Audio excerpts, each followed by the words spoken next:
Paul, another month completed and five fixtures played, with the team taking 11 points from a possible 15. What's your thoughts on the overall return?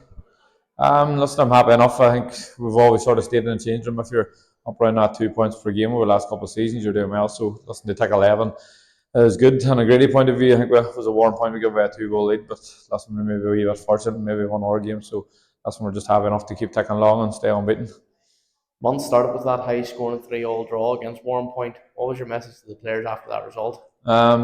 Hugely disappointed in the second half. Thought the first half we wrecked something, rushed into a 3-1 lead, and probably should have been more to be honest. But full credit to Warren Point. Listen, they're a really good team to be honest, and they were very good in the second half. And to be honest, we probably could have lost the game in the end up. So really disappointing for Merck performance. But listen, you switch off in this league. We've always just said that, and you'll be caught out, and we were that day, unfortunately. Followed up the next game was a 3-2 win against Newington, and then after that, a hard earned draw away to Loughgall. Both were very tight games that showed how competitive the league is. How important do you feel every single point is in a season like this? Well, every point's massive, and especially coming off the Warren Point game where we give up that lead, and like we 1-0 up and 2-1 up against Newington. So I just didn't want that old habit of giving away leads creeping in, and thankfully Mix came off the bench that day and scored a real cracking goal late in the game. So it was brilliant scenes, and listen, I probably think we just aged it that day, but listen, a massive 3 points as always. The Loughgall game, was really happy with that performance, to be honest. First half, well, maybe first 30 minutes, we could have been a couple up and suffered a little bit before half time, but the second half was really, really good. I thought we were in full control, and a wee mistake for their goal, but listen, that's probably something that early in the season we maybe would have lost that game, but I remember shouting on. I vividly remember shouting on. There's plenty of time, and I just knew the way the players looked back at me, there was no heads down or nothing. I think there was full belief we get the winner, and thankfully Foley popped up and was a cracking goal late in the game. We then hosted Ards at home and came away with a 1-0 victory. Sam McClintock getting the decisive goal. How do you feel Sam's settling into the team now and finding his form? I think that Sam's got 3 or 4 goals maybe in the last 6 or 7 games, and listen, everybody keeps forgetting he's 17, so I think he's doing really, really well. He's getting loads of minutes here, and listen, performance-wise, for a 17-year-old to lead the line is really difficult. So I think he's maybe 4 or 5 goals already. So listen, I think he's doing brilliantly, to be honest.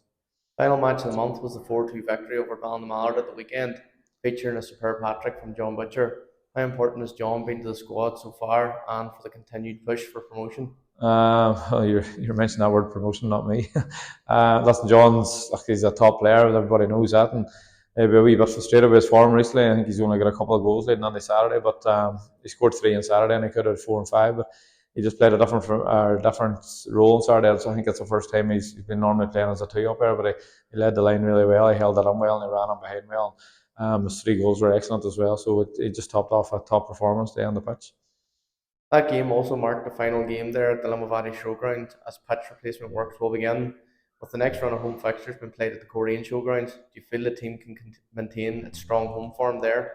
I think it will help us, to be honest. We even played them on a behind closed door match there a couple of weeks ago, and we've played there a couple of times over this last couple of seasons, and I think it gives everybody a lift. It's a brilliant facility all around, and we're very grateful that they've allowed us to share for the couple of months. But our home form has been excellent. It's maybe not as pretty and as we would like it because of the conditions, but compared to last year, our point return has been excellent. So hopefully we can carry that on to 3G, and it's a surface we love playing on. So hopefully everything goes to plan.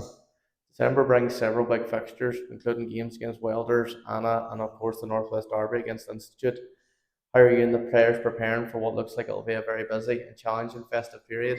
Well, they got their timetable a few weeks ago, and it is a busy period, and it was very busy last year, and we had a good run over the Christmas period last year. But in terms of preparation for them bigger games, Saturday is the biggest game for me. It's every game's massive, and you get the same amount of 3 points. So I haven't looked any further than Saturday, to be honest. And the full focus will be on Queens on Saturday, who are doing really, really well for a promoted side, and we know how difficult it'll be up there.